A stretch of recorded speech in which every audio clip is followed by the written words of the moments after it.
মাকে মাকে আমার পড়ে না মনে, শুধু কখন খেলতে গিয়ে হঠাৎ অকারণে একটা কিশোর গুনগুনিয়ে কানে আমার বাজে। মায়ের কথা মিলায় যেন আমার খেলার মাঝে।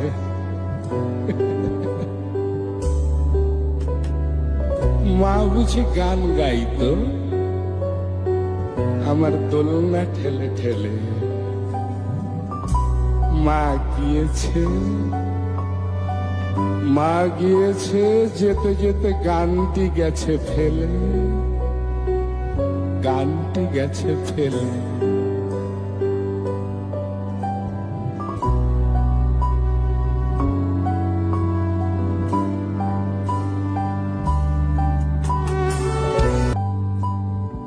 মাকে আমার পড়ে না মনে, মাকে আমার পড়ে না মনে, শুধু যখন আশ্বিনেতে ভোরে শিউলি বনে শিশির ভেজা হাওয়া বেয়ে ফুলের গন্ধ আসে, ফুলের গন্ধ আসে, তখন কেন মায়ের কথা আমার মনে ভাসে। কবে কবে বুঝি আনতো মা সেই ফুলের সাজি বয়ে, পুজোর গন্ধ আসে যেতায় মা মা মায়ের গন্ধ হয়ে।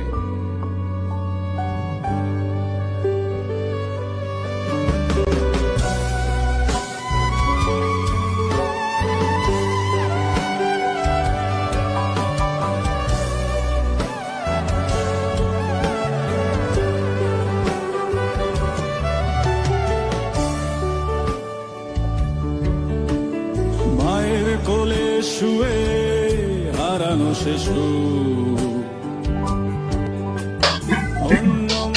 আমরা এই মুহূর্তে এসে উপস্থিত হয়েছি বড়নগরের নেতাজি কলোনির সপ্তর্ষিতে। তো এখানকার সরস্বতী পুজোর এবার বিশেষ আকর্ষণ হচ্ছে প্রতিমার মধ্যেই মা। তো কি ভেবে এই চিন্তা ভাবনা? ব্যাপারটা হচ্ছে মায়ের ভূমিকা যে একদম সন্তানের শিশু বয়স থেকে শুরু হয়, এবং মা তার আঁচল দিয়ে সন্তানকে নিরাপত্তার বেড়াজালে ঢুকিয়ে রেখে দেয়। ছোট বয়স থেকে হাত ধরে তাকে চলা শেখায়, তার মুখে বুলি ফোটায়, তাকে অনেক ত্যাগ তিতিক্ষার মাধ্যমে তার সন্তানকে ধীরে ধীরে বড় করে। এবং মা তখন পরে আশা করে যে যখন সে বৃদ্ধ বয়স আসবেন তখন যেন তার সন্তান তার পাশে থাকে। কিন্তু আমরা অধিকাংশ ক্ষেত্রেই এখন দেখতে পাচ্ছি কি অধিকাংশ মায়ের স্থান হচ্ছে এখন কাশী, নয়তো বৃন্দাবন, আর নয়তো সেই নচিকাতার বিখ্যাত জ্ঞান বৃদ্ধাশ্রমেতে। তা সেই ভাবনাটাকেই আমরা সবাইকার মধ্যে ছড়িয়ে দিতে চাইছি যে মাকে অবহেলা করা একদমই উচিত নয়, এবং মায়ের ভূমিকাকেও অবহেলা করা একদম উচিত নয়। তা সেইটা যদি সবাইকার ভাবনা প্রত্যেককার মাথার মধ্যে আসে, আমার মনে হয় যে মায়েদের জীবনের পরবর্তী ক্ষেত্রে হয়তো আমরা দেখতে পারবো যে মা তার সন্তানের কাছে থাকছে, সন্তানও তার মায়ের কাছে থাকছে। এইটা আমরা চাইছি যে সবাইকার মধ্যে ছড়িয়ে দিতে। তো এটা এবারে কত বছরের পুজো? এটা এবছর আমাদের 15 বছরের পুজো। তো প্রতি বছরই আমরা চেষ্টা করি নতুনত্ব কিছু আনবার ভাবনাতে, চিন্তায়।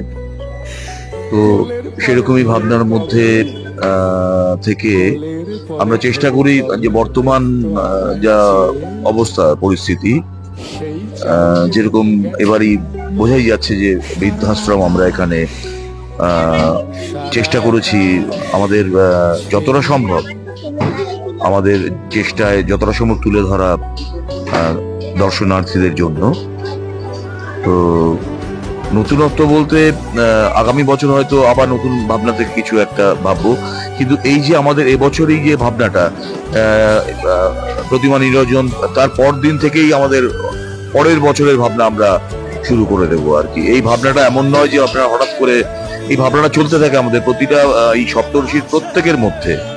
এই বছরটা শেষ হবে প্রতিমা নিরঞ্জনের সাথে সাথেই আমরা আবার আগামী দিনের জন্য, আগামী বছরের যে ভাবনা, নতুন কিছু উপস্থাপন করব দর্শনার্থীদের জন্য, সেই ভাবনাটা আমাদের মাথায় চলে আসে আর কি। শুরু হয়েছিল এই পুজোটা যদি একটু বলেন। শুরু বলতে একদম শুরু থেকে এখানকার যারা প্রত্যেকেই ছোট ছিল আর কি, যে ছোটদের হাতে ছোট ছোট ছোট যেরকম কাজ আর কি, একটা ছোট্ট মণ্ডপ করে সুতো দিয়ে দড়ি বেঁধে বা ওই কি বলে আমরা বাঁশের যে কঞ্চি কেটে, এভাবেই শুরুটা হয় আর কি।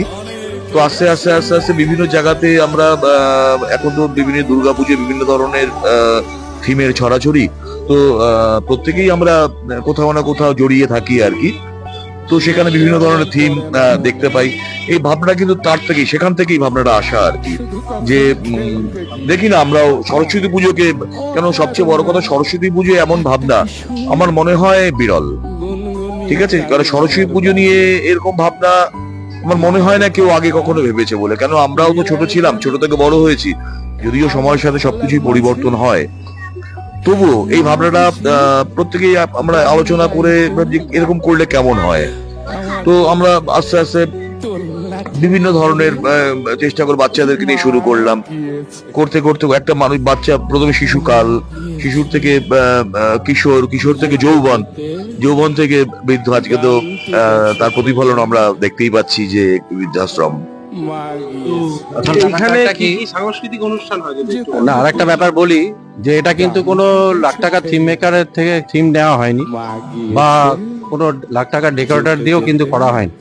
যা কিছু করা হয়েছে আমাদের সদস্যরাদের নিজস্ব আইডিয়া, নিজস্ব ভাবনা এবং দীর্ঘ 6 মাসের পরিশ্রম, এটা তার মাধ্যমে আমরা আজকে ফুটিয়ে তুলতে পেরেছি। এবং আপনারা দেখতে পাবেন প্রতিটা ডিটেলিং এর কাজ যতটা সম্ভব নিখুঁতভাবে করার চেষ্টা করা হয়েছে। দর্শকরা যারা আসছেন তারা নিশ্চয়ই বুঝতে পারবেন। এবং সাংস্কৃতিক অনুষ্ঠান আমরা প্রতি বছরই আয়োজন করি, যেমন বাচ্চাদের নিয়ে বসে আঁকো প্রতিযোগিতা প্রতি বছর হয়, এই মাত্র কিছুক্ষণ আগেই আমাদের শেষ হলো।